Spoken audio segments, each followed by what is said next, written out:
Good morning. AI is not the future. And DevOps is also not the future. Cybernetic is the future. And what that means for you, that is something I will show you in a minute. Let's come with me. My name is Romano Roth and I'm the Chief of DevOps and a partner at Zölke. I work for Zölke now since 23 years. I joined Zölke directly after university as a junior .NET engineer, became then an expert software engineer, then an architect, and finally a consultant. And one thing that was always very close to my heart is how can we continuously deliver value? How can we automate things? And how can we ensure the quality of what we are building? And how can we organize whole teams or whole organizations across the value stream so that we are able to continuously deliver value? So when the whole DevOps AI platform engineering movement started, I jumped right on top of that, became one of the organizers of the DevOps Meetup Zurich, which is a monthly meetup we are doing in Zurich with over 2,500 subscribers. I'm one of the organizers of the DevOps Days Zurich, which is a 2-day conference in Zurich. And these DevOps Days, they are all around the world. And I'm the president of the DevOps Days Zurich. Now, you see, all these topics are very close to my heart. This is also why I have my own YouTube channel with over 250 videos all around these topics. I'm currently also writing my own book about the cybernetic enterprise, which will be released in August. And I'm also a lecturer at the HSLU in Switzerland for the topics of CAS, enterprise architecture, digital transformation, and also, obviously, DevOps. I work in different projects with different clients, and I'm currently the product manager of a huge platform that we have built together with a private bank, which I will also showcase during this presentation. And of course, every night I also sleep 8 hours, just in case you are asking.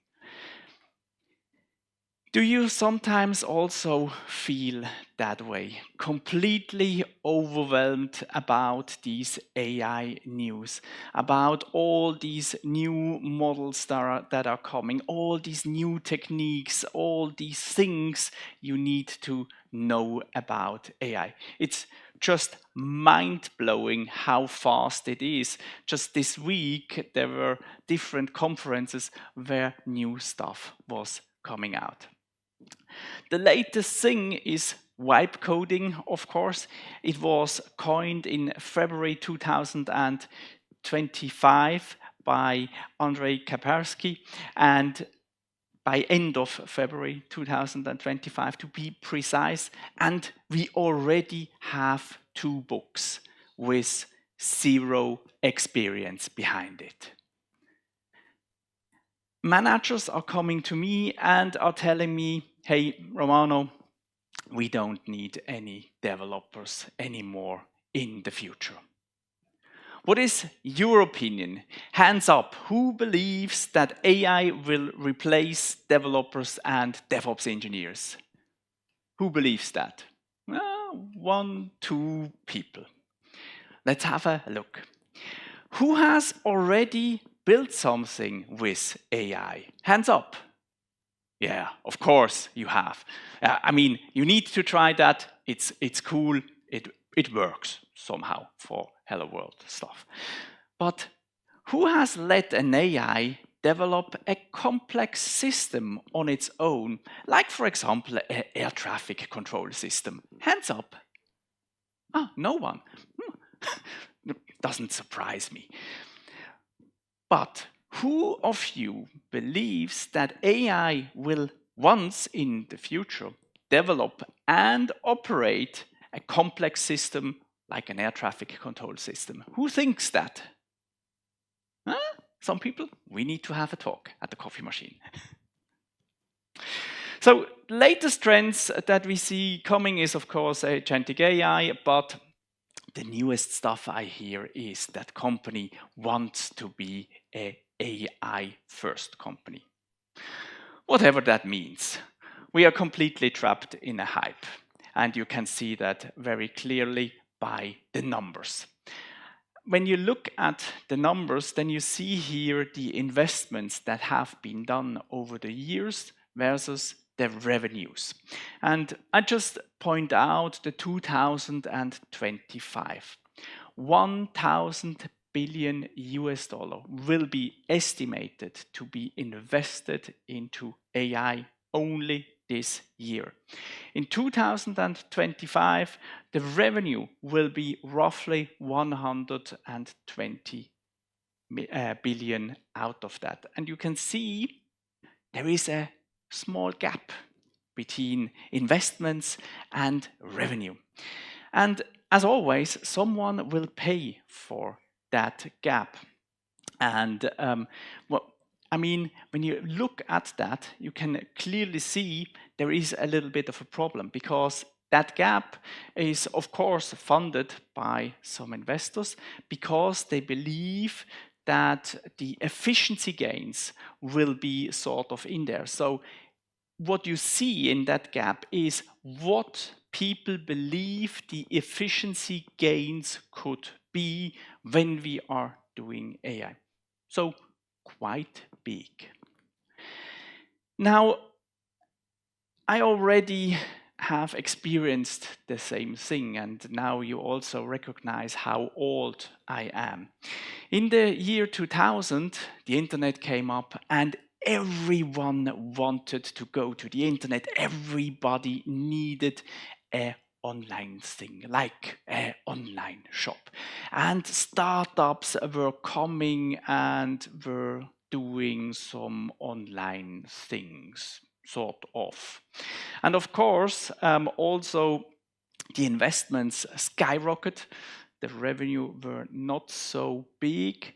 And to be precise, on Friday, March the 10th, in the year 2000, the dot-com bubble burst. And I don't know, but I feel sort of the same. I don't hope that the AI bubble will burst, but in my opinion, we are completely trapped in that hype. The latest news you can see here, it's Klarna. Last year, Klarna CEO said all of the support personnel will be replaced by AI. Now he says, we had some quality issues, and he's again hiring humans. The interesting part is more in the bottom area, where you can see that the return on investment on AI is failing, and many companies are already abandoning their AI prototypes that they are doing. In my opinion, we are living in the area of the AI idiot, where ChatGPT cowboys, clueless politicians, and short-term hyped managers are burning billions on that buzzword. And just to be clear, I don't believe that you are AI idiots, just to make that clear.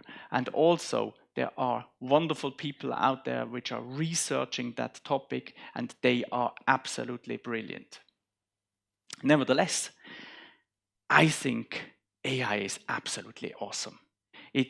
I use it every day for my work. It really accelerated me, and it's an absolutely fantastic tool that we have here. But we, as DevOps engineers or as CTOs, we need to cut through that fog that is out there, which has built up, and see clearly what really matters in that thing. And we, as DevOps engineers, we need to shape the foundation that supports our company so that our company can reach their business goals. That's the important thing. It's not to jump on the next AI thing and build something just with AI because everybody is building something with AI. It's really about supporting our business goals. And to be very, very clear about that, AI will not fix your broken processes, organization, technology, and governance. It just will not fix it. And therefore, I say the future is not AI. The future will be cybernetic. And that's a very important thing, because cybernetic means that we are building an adaptive system where processes, organization, technology, governance, and yes, and AI, together with humans, operate in constant feedback loops to continuously adapt, improve, and support the company's business goals. That's the important thing, and this is where the companies will move into the future. Now, when we talk about such a cybernetic system, then this is a cybernetic enterprise. And such a cybernetic enterprise needs to have the right foundation. And this foundation is built by us, the DevOps engineers.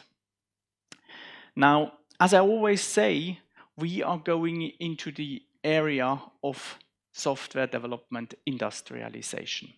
At the moment, you can see that many product teams are working with internal teams or with external teams or with mixed teams, and they are building digital products on different environments, and they are bringing that into production.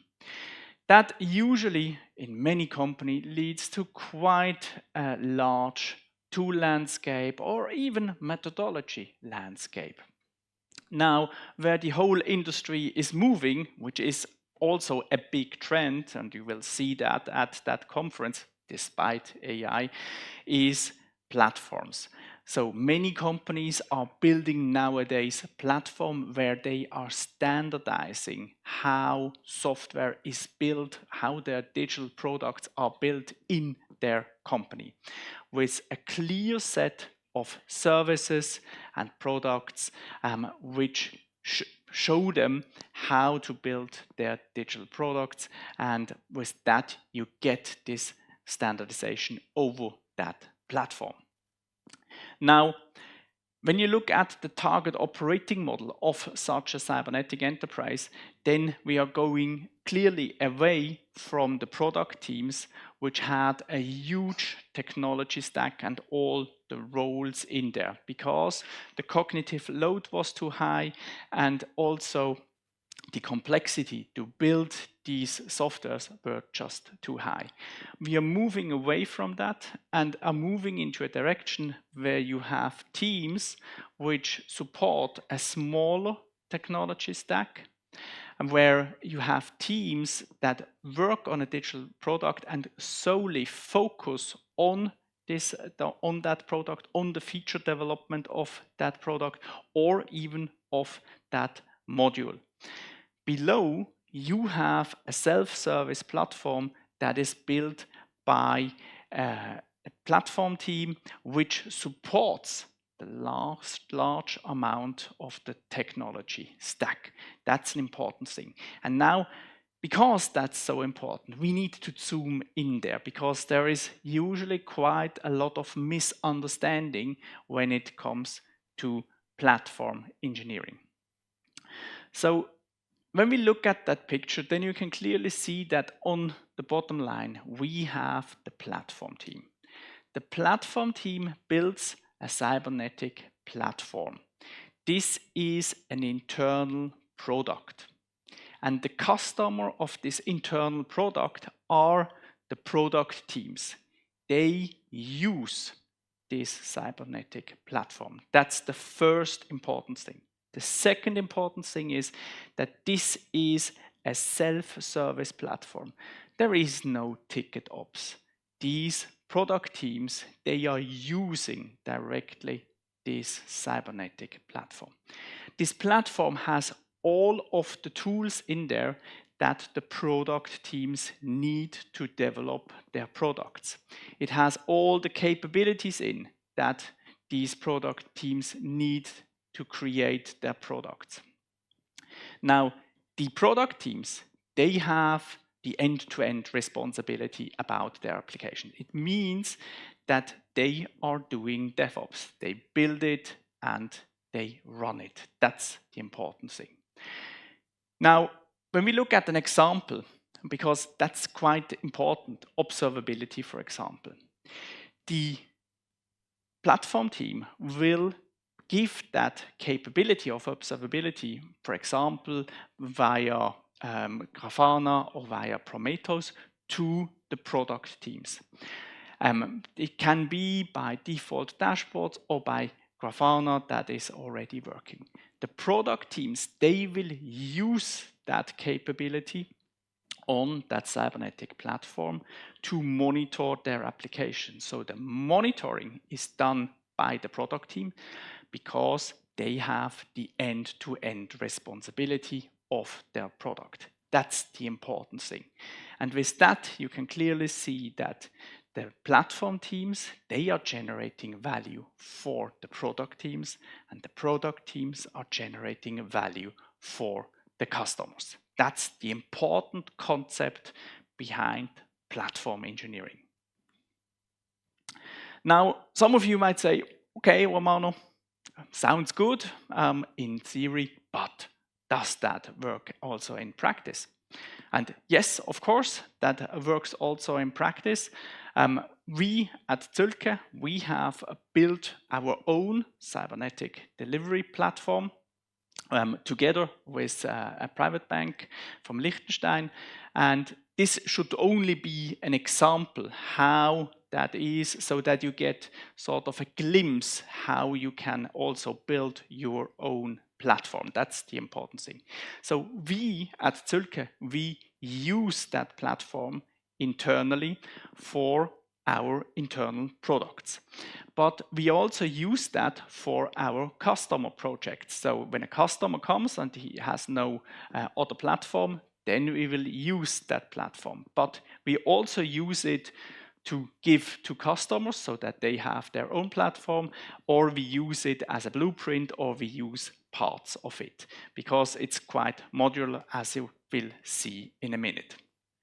On top, you have the people who are working with the platform. You have a CLI and you have the internal developer portal, which I will show you also in a minute. And they are using directly the tools of that platform. And of course, in your area, these tools can be completely different, but that's completely okay. Then we have the internal developer portal. And usually here we are talking about Backstage. Many people think that platform engineering is just setting up Backstage, but that's completely wrong. We have not used Backstage, we have built our own. As you can see, what we have done is we have done domain-driven design, proper architecture. We have identified the subdomains which we need for our platform. And then we have created a processing and automation layer, and that's the hard stuff. And that's where many companies are currently massively struggling. So what you want to do is you want to automate all of the infrastructure stuff, but everything that is all around that, because you don't want to do different ticket ops. You want to give a self-service portal to your customer, which are the product teams. And here, it's also important to recognize sometimes you go to the cloud or to a different cloud provider, but sometimes you are also on-prem. So for example, in our case, we really have the cloud providers and on-prem. Then below that, we have the unified integration blocks, and of course they are sort of the same. And then we have the adapters. And here is another very important concept. When you create your platform, you want to integrate all of the tools, but you don't want to integrate the tools together. You always want to integrate it over the platform, because if you integrate them that way, you cannot get rid of these tools. One example, Here we have GitLab. I love GitLab. GitLab is awesome, but you also need to see that company makes roughly minus 50 million every quarter, and there are rumors that the company should be sold. I mean, if it's sold to Google, everything is good, thumbs up. If it's sold to Broadcom, this might be a little bit difficult, and then you would like to get rid of that tool. And that's the important thing about creating such a platform. The concept behind that is this concept of a so-called floating platform. This concept is from Gregor Hoppe, out of his book Platform Strategy. Absolutely awesome book, an absolute must read. So what we have is that floating platform which we want to build, and we want to integrate all the tools, all the DevOps platforms, and all the cloud providers that we have into our platform so that we can create that self-service platform. What we don't want to do is duplicate any of the features because then our platform begins to sink. So we just integrate that. Now, how does that work, or how does that feel? Here I have one example how that can feel and how that is implemented. We see this area where we have the cloud, and here we have on-prem. In that case, this is a private bank where the developer are internal and external, and they are directly bringing their own devices. They can directly use the platform which is in the cloud. And we have here a development environment, and here we have the production environment. The developer cloud, of course, there you need to have API mocks, you need to have synthetic test data so that they can work, because the real data is protected in production. So here they are developing their applications, and now we have another instance of the same platform in on-prem and in the production cloud. And this is very important. Now we also see why many people are getting confused about platform engineering. They think this is a developer thing. But when you want to have a real cybernetic platform, then this platform spans from ideation until production.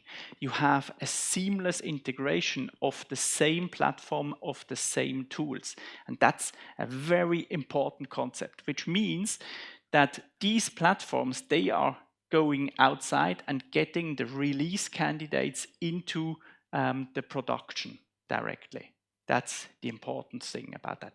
Of course, this is just one case how you can do it. We have at the moment also another case where we are completely on-prem. There are different cases how you can develop your own platform. The important message for you is just don't focus only on the development part, focus on the whole picture until production.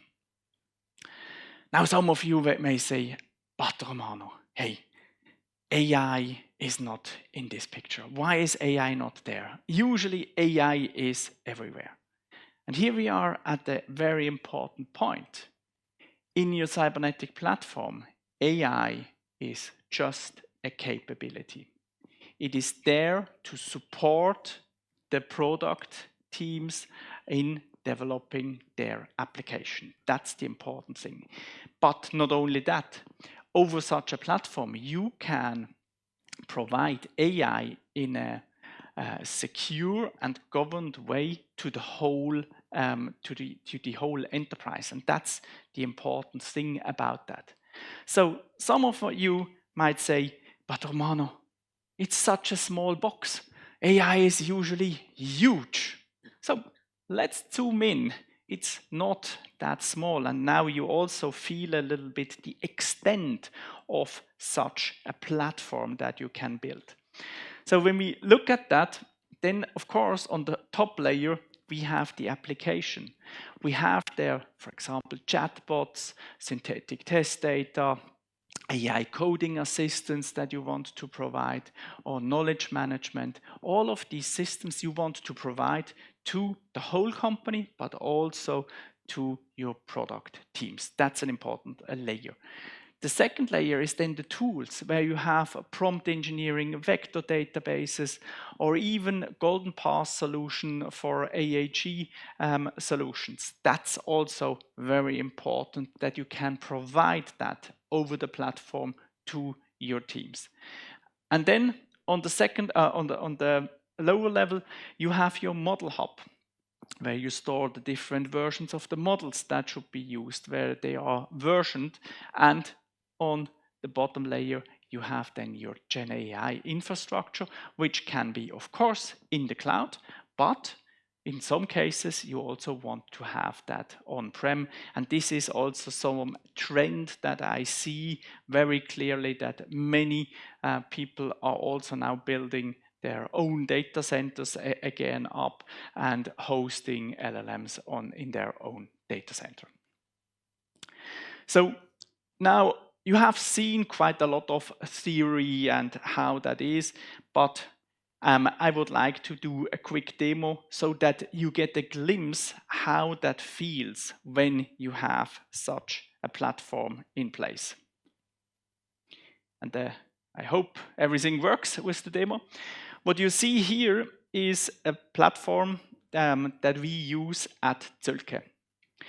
At Zölke, we have that platform in place for us, for our internal projects, but also for our customer projects.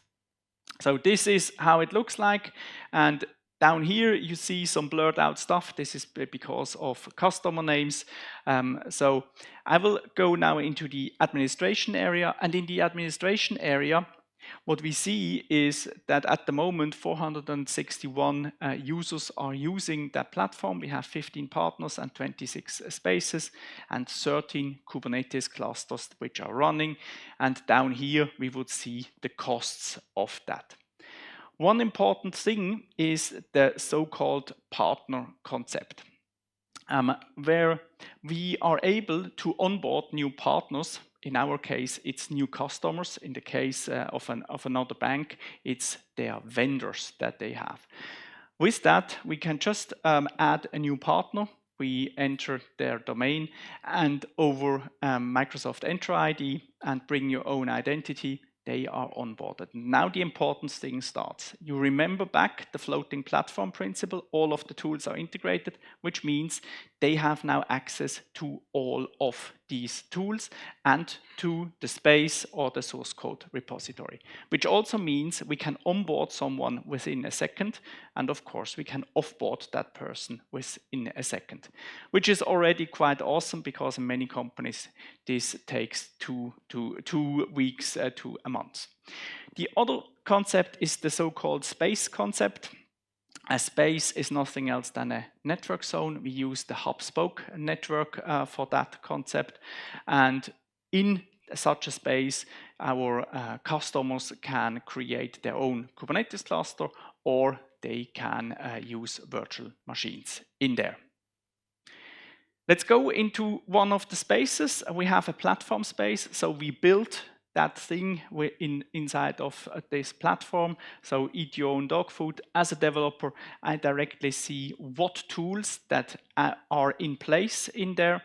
I can go to repositories. I see my repositories. I can click on one of the repositories, and over single sign-on, I'm directly signed in. So I don't need to remember any of my passwords. Now the interesting thing starts. When you have such a platform and all the repositories are in there, suddenly what you can do is scan them. Normally what you would do is you would have a CI/CD pipeline where you do the scans. Now you can do that platform-wide, which means you can enforce security directly over the platform. Here you can see repository scans. We are using SAST license scanning and secret detection in here. I go back. We can also create new repositories. Here, in our case, we can use GitHub or GitLab repositories, but we can also create the repository from a template, and these are these golden path templates. Of course, in the case of our company, we don't have that many, but many of our customers have massive amounts of templates where they specify how an application should look like, how a REST interface should look like, including all of the infrastructure behind that. Then quickly to the registry. Here we have the container registry. I quickly go into one of these containers. And again, what we are doing here is container scanning that we can do where we see the violations. And we can analyze that container image with an AI. And these are new things that we are currently developing where we are bringing in AI into such a platform. And that's an important thing. As soon as you have such a platform, you can use that AI capability also inside of the platform to analyze, for example, here, that Docker file. We also have the classical packages like Maven, NuGet, and so on. But the interesting part is the Kubernetes cluster where the applications are running. Here we see, for example, a chat application where we see all of the Kubernetes resources. We see the public endpoints. Again, application violations are shown in here. And what we can do is we can open the log files. In here, we see now all of the log files. I just quickly go over here because that takes some time. Now, this is quite interesting because now when you have such a platform, you can provide observability or monitoring directly to your customers, which are the product development teams. They get monitoring out of the box and they don't need to do anything because the platform provides that directly for them. The only thing that they need to do is log out to standard out. Here we see, for example, a tempo, the graph for the microservices, and of course we also have a bunch of dashboards which are already pre-filled for our customers.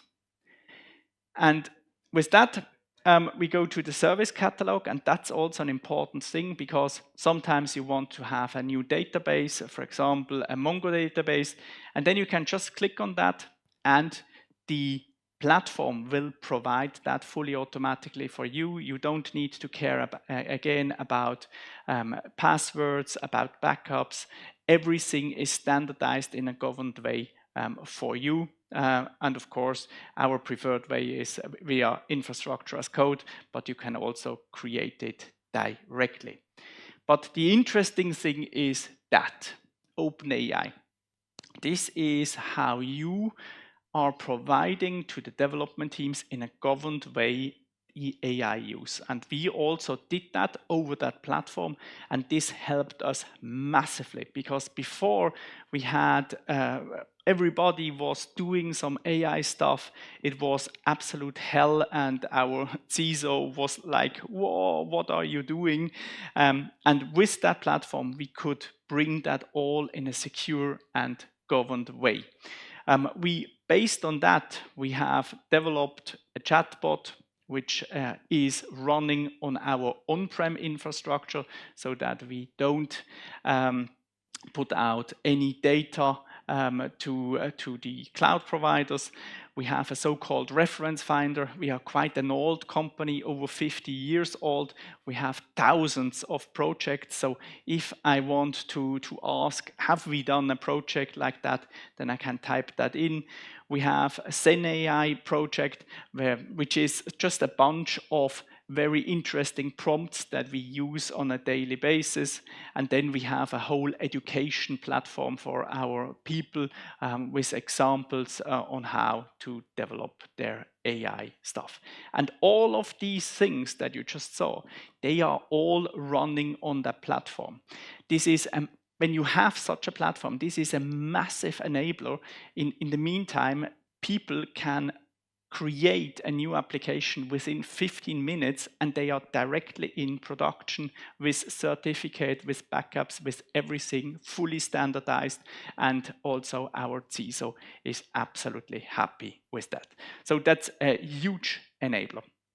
The last thing I want to show you is the last screen where you see the costs, the CO2 emissions, and you can also add members here. Everything is self-service, and that's the important thing about that. Let's go back to the presentation.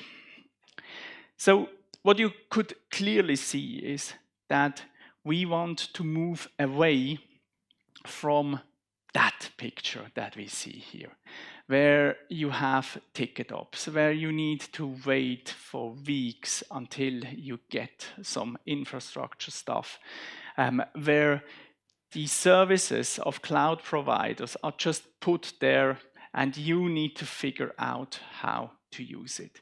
Where you want to go is into a cybernetic factory where the services are provided to you, where you can just pick out of your of the shelf the services that you need, or even that you get a whole factory for your project directly delivered by that thing. That's where the industry is moving at the moment. And the concept behind that is the so-called cybernetic enterprise, which is a continuously evolving regulated system with feedback loops in where humans and AI are working continuously together and adapting and continuously improving that system. That's the important thing. And in summary, we can see we are trapped at the moment in an AI hype. What we need to do is we need to cut through the fog and see what really matters. It is that you need to build the right foundation. This is something you do with platform engineering. What you need to do is build a floating cybernetic platform, and AI is just a capability that you provide over that platform to your customer. And with that, you can build your own cybernetic enterprise. And in my opinion, the future really belongs to those who master the symphony between organization, process, technology, governance, and AI. And this is the future of DevOps. Thank you very much.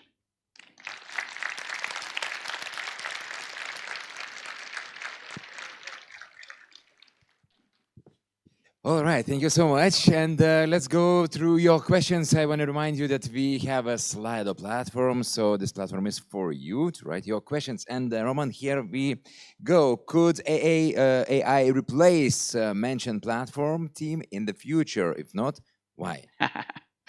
Very good point. At the moment, I don't believe that they can do it. What you need to see, what we are talking about when we talk about AI, at the moment we are talking about large language models. What is that? A large language model is nothing else than a simulation of a neural network which is labeled by someone in an enterprise, for example, OpenAI. So it just mimics some answers, some best cases. In my opinion, a platform, as you can see before, is a complex system. Our people are also developing that platform. They are using AI to develop that, but as my expert software engineers usually say, when they need to create new stuff, they just disable Copilot because it just puts rubbish in. Romano, we do have a question from Robert. Are you suggesting that companies should become cloud agnostic because that would make it harder to make use of the managed services these providers offer? Yeah, I'm not suggesting that. What I see, many companies, they are sort of alarmed due to the developments in the US, and at the moment they want to become more resilient. That's why many companies want to be able to move their workloads if needed also back on-prem or to another cloud provider. When is breaking point for a company in size when they should build platform teams? As for startups or small companies, they need to move fast and create ROI. Yeah, in my opinion, to build such a platform, the breaking point is that you have at least 5 product teams, so at least 50 persons. Then it makes sense to have such a platform. If you are below that, it does not make sense.